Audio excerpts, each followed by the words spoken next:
Motorcycle থেকে ছিটকে পড়ে যায় কন্টেন্ট ক্রিয়েটর ও টিকটকার শুভ। এরপর সড়কে পড়ে থাকেন সে।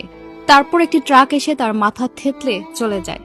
হ্যাঁ দর্শক, এমন হৃদয়বিদারক ঘটনা ঘটে ফরিদপুর সদর উপজেলায় ট্রাকের চাপায় মোটরসাইকেল আরোহী শোভন শুভ নামে 23 বছর বয়সী এক তরুণ নিহত হয়েছে।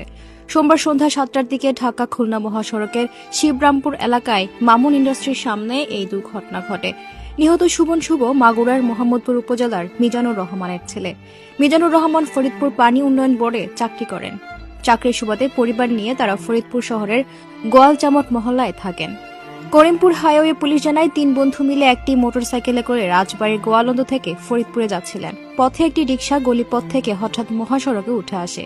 এ সময় মোটরসাইকেল নিয়ন্ত্রণ হারিয়ে মহাসড়কে পড়ে যায়। তখন পেছন থেকে আসা একটি ট্রাক শুভনের মাথার উপর দিয়ে চলে গেলে ঘটনাস্থলে তার মাথা থেতলে যায় এবং সেখানে তার মর্মান্তিক মৃত্যু হয়। আহত দুজন ফরিদপুর মেডিকেল কলেজ হাসপাতালে চিকিৎসাধীন রয়েছে। করিমপুর হাইওয়ে পুলিশের উপপরিদর্শক শফিকুল ইসলাম বলেন, দুর্ঘটনায় একজন নিহত হয়েছে, আহত হয়েছে 2 জন। চালক ট্রাকটি নিয়ে পালিয়ে গেছে। এ ঘটনায় আইনি ব্যবস্থা নেওয়া হচ্ছে। অল্প বয়সে বিয়ে করেছিলেন শুভন। অল্প বয়সে বিধবা হয়েছে তার প্রিয়তমা স্ত্রী।